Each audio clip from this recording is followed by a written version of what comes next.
Dear Esther is arguably a video game, and it was something I was not expecting to enjoy. But here we are. Dear Esther used to be a huge source of controversy because that was sort of the start of what people called walking simulators. Something that doesn't have much gunplay or puzzles or much of anything except holding W and wiggling the mouse to experience the story. And I have to admit, it tells a pretty good story. And the world you're in, you actually become very invested in what the heck happened for this guy to be wandering around this island. And they did eventually. This is a landmark edition I'm playing. I don't know if the original version had them, but there are even some achievements, and it is possible to die in this game. And they made achievements out of that too. So there is a fail state now, and that was the big staple is if the game doesn't have like an actual fail state, it's not a game. So take that, game critics of 2013. I think that's when this was all happening, but let's get into the actual scoring.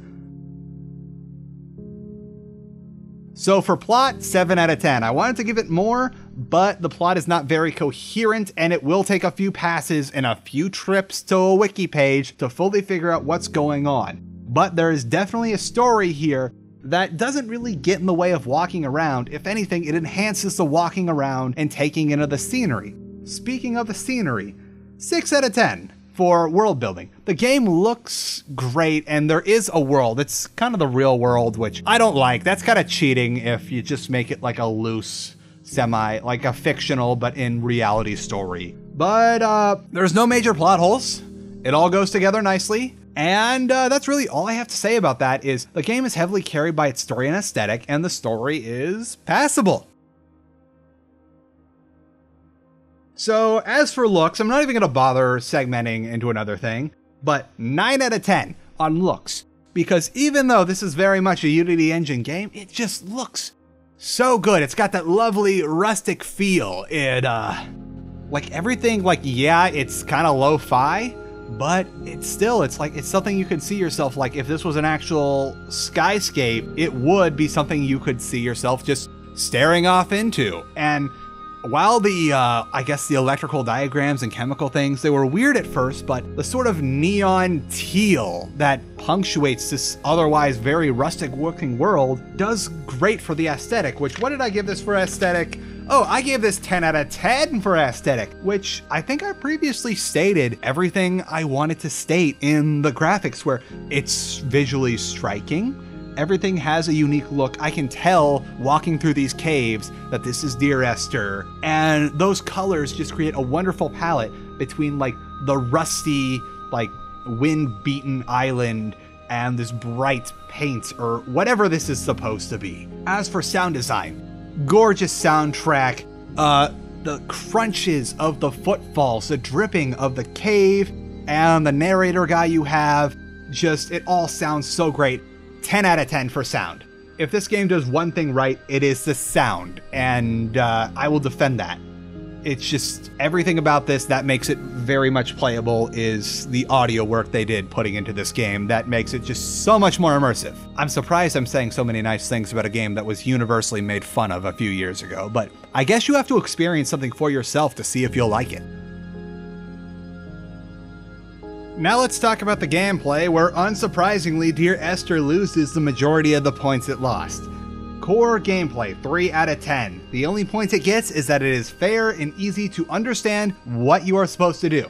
Just press W, move the mouse to turn, and occasionally you will be rewarded with little sound clips. There is almost no gameplay in a traditional sense here, so of course it's gonna tank.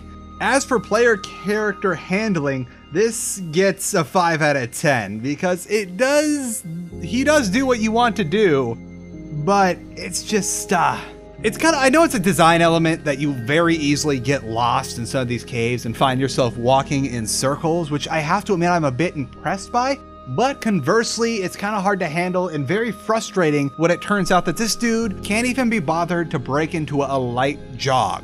Like, he only has one speed, and it's not very fast. So if you actually do get turned around after a while, expect to be burning through a lot of time, and arguably that pads out the gameplay playtime. This game takes 45 minutes to beat, maybe just under an hour.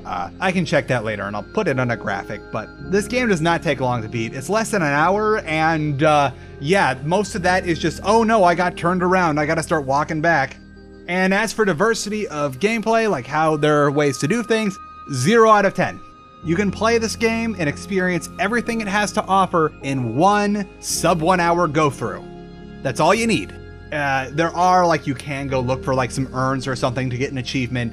Sometimes you will not hear all the audio clips, but one playthrough will give you enough of the story to where you will have everything this game has to offer, and adding developer commentary is not a sufficient thing to add diversity to your gameplay. So yeah, 0 out of 10, that is where the bulk of the points are lost, is in the gameplay.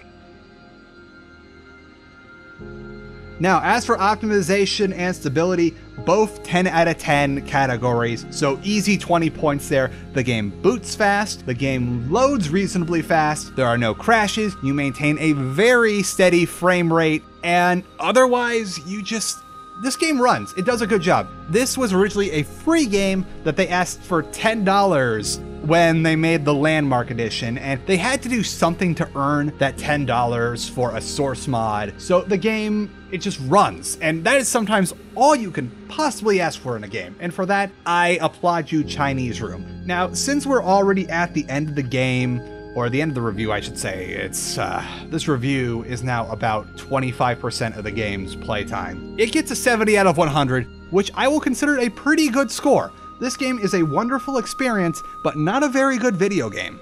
And if anything, I am surprised that the Chinese Room has not adapted Dear Esther into VR, because this is an amazing experience if you were to have it on VR.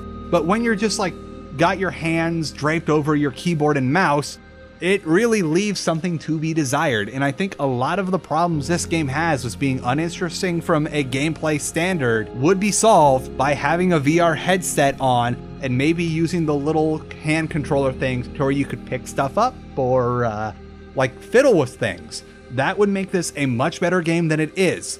And as I ramble on here, this game really made me reconsider how I feel about walking simulators, where if something has a good enough story to tell and is able to create a good enough audio and visual aesthetic, it's totally okay to be a walking simulator. I initially came into this game with preconceived notions that it was going to be utter trash because this is the bad game Bonanza after all, but I was surprised, and I'm glad I kept enough of an open mind to where I could see that, yeah, I enjoyed this.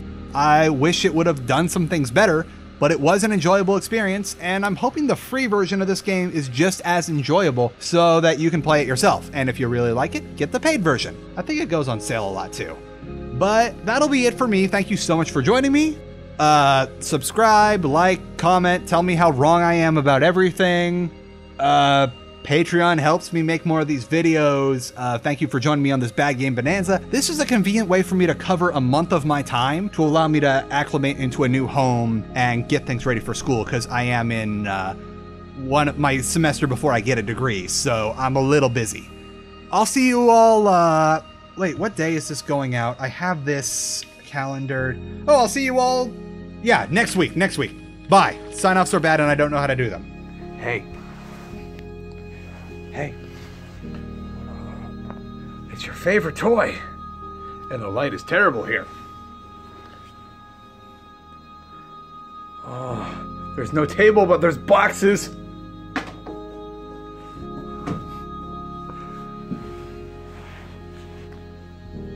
You gonna bring it back?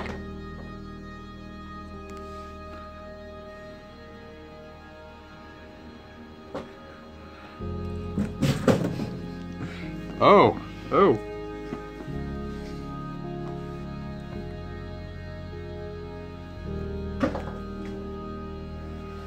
Oh, he's gonna figure it out? Is he gonna figure it out? This is how we could tell how smart Frisk is.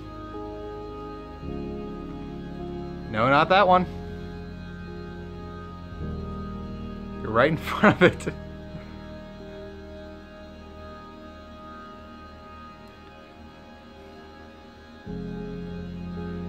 I was halfway expecting him to bring it back so I can get one where he does this thing where he just charges into the boxes and destroys them all. I've had to reset these a couple times now. It's not in that box. Why do you keep looking? It's in the big one.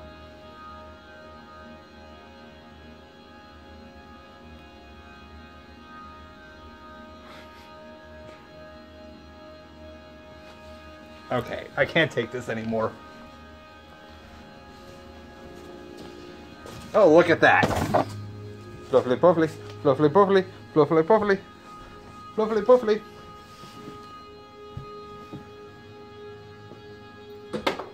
Okay, you saw it go in.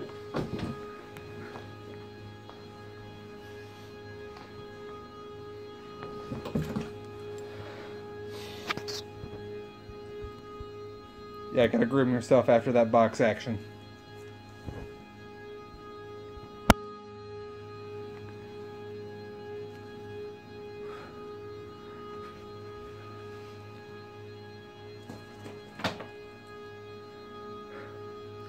Did he see it go in?